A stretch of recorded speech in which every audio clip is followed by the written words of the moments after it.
নারায়ণগঞ্জ থেকে জ্বালানি তেলের খবর জানাতে যুক্ত হচ্ছেন সহকর্মী হাবিবুর রহমান। হাবিব, কি পরিস্থিতি দেখতে পাচ্ছেন সেখানে? তেলের মজুত এবং সরবরাহে কেমন রয়েছে প্রস্তুতি তাদের, এবং কি বলছেন ডিলার ও যানবাহন চালকরা? তিশা, নারায়ণগঞ্জের ডিলাররা এবং যে যানবাহন মালিকরা আছেন আসলে তারা তেল পাচ্ছেন, কিছুটা তেল পাচ্ছেন, যে নির্ধারিত হারে তেল দেওয়ার কথা ছিল তেল পাচ্ছেন। তবে যারা সরবরাহকারী কিংবা যে ডিপো থেকে তেল পর্যাপ্ত পাওয়া না পাওয়ার কারণে সেখানে পাম্পগুলোতেও পর্যাপ্ত তেল থাকছে না। যে গ্রাহক লেভেলে আসলে গ্রাহকের সন্তুষ্টি অর্জন করা এখন কঠিন হয়ে গিয়েছে।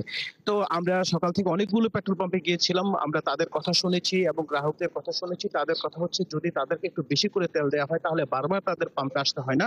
তারা পরের দিন অথবা তার পরের দিন তাদের প্রয়োজন অনুযায়ী তেল নিবে।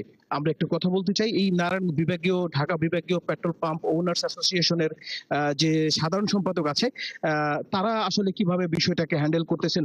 আপনারা কিভাবে এই পেট্রোল দিচ্ছেন? অ্যাকচুয়ালি তেলের কোনো আপনাদের চাহিদার ব্যাপারে কোনো হ্যাঁ, জানেন আপনি এখানে যেহেতু শিল্প নগরী, সেখানে একটা বিশাল বড় চাহিদা আছে। সেই অবস্থানগত আমরা সরকার থেকে যা পাচ্ছি আমরা গ্রাহকের রিকভার করতে পারতাছি না। সেখানে অবশ্যই একটা চাহিদার ব্যাপার থাকে। আর একটা জিনিস দেখেন, সরকার যেভাবে অফিসের সময় নির্ধারিত করতেছে, সকাল 9টা থেকে 3টা পর্যন্ত, তারপরে যে সময়টা পাবে সেই সময়গুলো মানুষগুলো করবে কি? তখন দেখা যাবে ঘোরাঘুরি বা বিভিন্ন কাজে জর্জরিত হয়ে যাব। সেই জন্য আমার মনে হয় প্রতিটি গাড়িতে যদি ফুয়েল কাট করা হয়, সেই সমস্যাটা কিছুটা হলে আমরা মনে হয় রিকভার করতে পারবো। আপনি তাহলে আপনাদের